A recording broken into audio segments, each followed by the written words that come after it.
One morning, Henry was feeling very sorry for himself. Sometimes he could pull trains, but sometimes he felt he had no strength at all. I suffer dreadfully and no one cares.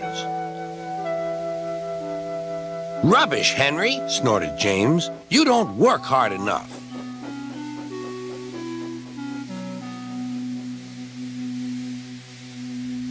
Sir Topham Hatt spoke to him too. What's wrong with you, Henry? You have had lots of new parts and new paint too, but they've done you no good. If we can't make you better, we must get another engine instead of you to do the work. This made Henry, his driver, and fireman very sad. Sir Topham Hatt was waiting when Henry came to the platform. He had taken off his hat and coat and put on overalls. Henry managed to start, but his fireman was not satisfied. Henry is a bad steamer, he said to Sir Topham Hatt. I build up his fire, but it doesn't give enough heat.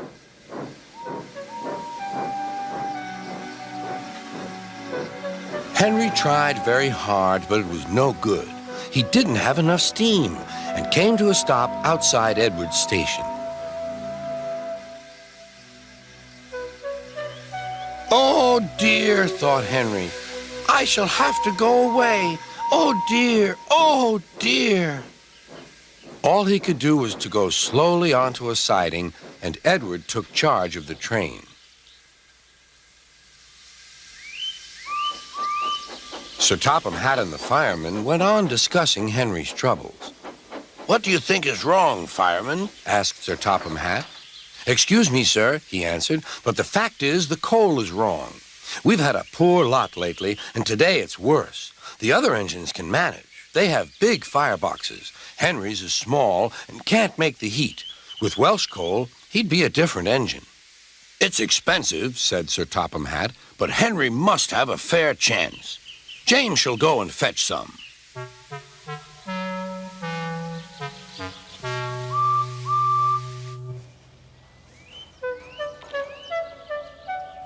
When the Welsh coal came, Henry's driver and fireman were excited.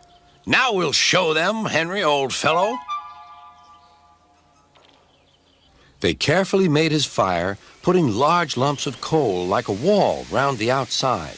Then the glowing middle part was covered with smaller lumps. You're spoiling my fire, complained Henry. Wait and see, said the fireman. We'll have a roaring fire just when we want it. The fireman was right. When Henry reached the platform, the water was boiling nicely, and he had to let off steam. How are you, Henry? Beep, beep, beep. I feel fine. Have you a good fire, driver? Never better, sir, and plenty of steam. No record breaking, warned Sir Topham Hatt. Don't push him too hard.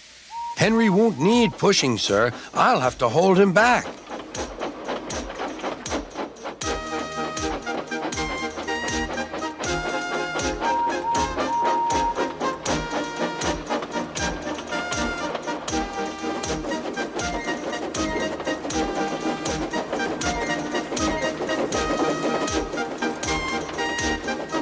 Henry had a lovely day. He had never felt so well in his life. He wanted to go fast, but his driver wouldn't let him. Steady, old fellow, he would say. There's plenty of time. They arrived early at the station. Thomas puffed in. Where have you been, lazy bones? Asked Henry. Oh, I can't wait for dawdling tank engines like you. Goodbye. Whoosh, said Thomas to the coaches. Have you ever seen anything like it? Both Annie and Clarabelle agreed that they never had.